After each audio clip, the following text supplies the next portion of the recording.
ये पाखंडियों, आंखें खोलो, क्या कर रहे हो? जरा शर्म करो।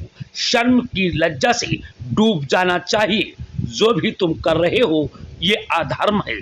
धर्म कहीं पर इस तरीके का इजाजत नहीं दे रहा है।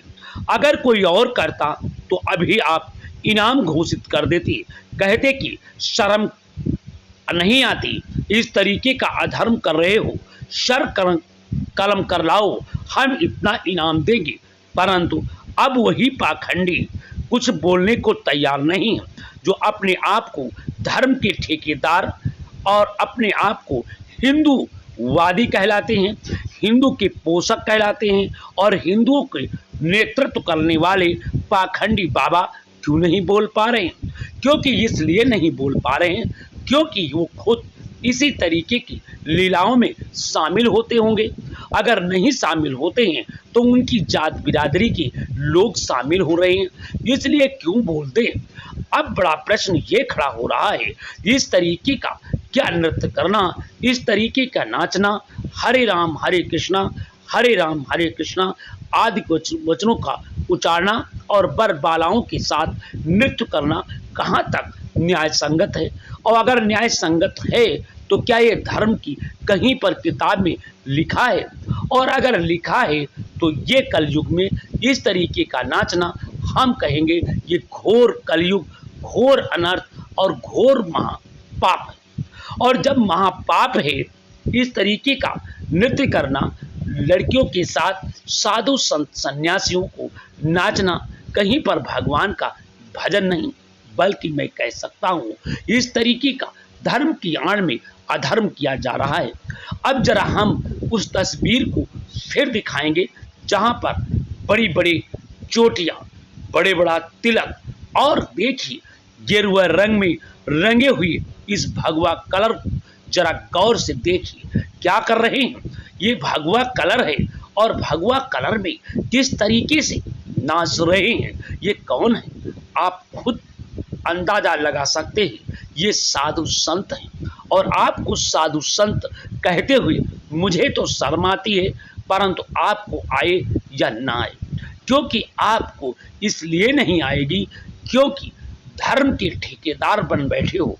अगर धर्म के ठेकेदार नहीं बनते तो शायद तत्काल इस तरीके का नृत्य करने वाले साधुओं को सख्त हिदायत देते कि इस तरीके का गलत कार्य करना या नाचना या सार्वजनिक इस तरीके का गीत गाना न्याय संगत नहीं है। भगवान श्री कृष्ण हो या भगवान श्री राम हो या अन्य कोई भी महापुरुष हो, उसको अपमानित करना या उस भगवान का अपमान ही हम कह सकते हैं, क्योंकि इस तरीके का नाच होना, इस तरीके का नाचना कहीं का न्याय संगत नहीं है। अब जरा देखिए, माथे पर तिलक लगाए हैं, अपने स्वर में स्वर मिलाते जा रहे हैं, गाते जा रहे हैं और बरबालाओं के साथ थिरकते जा रहे हैं। क्या ये धर्म है? हम तो ये कहेंगे साफ साफ अधर्म है। और अगर अधर्म है तो फिर धर्म क्या है? जरा वो पाखंडियों से पूछना चाहता हूँ। पाखंडी कहेंगे बिल्कुल इंद्रियों को वश में कर लो, किसी भी लड़की, किसी भी बहन बेटी के प्रति गंदी नजर ना डालो, और आप ये कहेंगे कि बिल्कुल साधु संत बन जाओ। परंतु यहाँ पर ये साधु क्या कर रहा है? क्या मैं कह सकता हूँ क्या ये गलत निगाह नहीं डाला? क्या ये गलत तरीके से नेतृत्व नहीं कर रहा है? क्या ये गलत तरीके से नाच नहीं रहा है? क्या ये इस तरीके का नाचना, इस तरीके के कपड़े हीन होना, चीज हरण करके उसे नचाना, क्या ये धर्म है? अगर धर्म हो तो भाई ये अपना धर्म अपने पास रखो, मेरा सनातन धर्म को बदनाम ना करो, क्योंकि मैं सनातनी हूँ।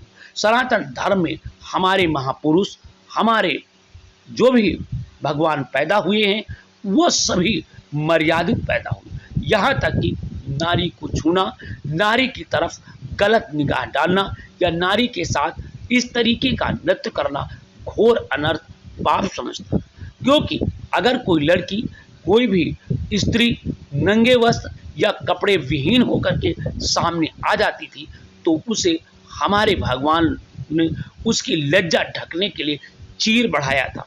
और आपको बताते चले, जंगा खोलने के लिए जिस वक्त द्रौपदी का चीरहरण किया गया तो भगवान श्री कृष्ण ने मौके पर पहुंचे और उसे चीर बढ़ाकर उसकी लज्जा बचाई।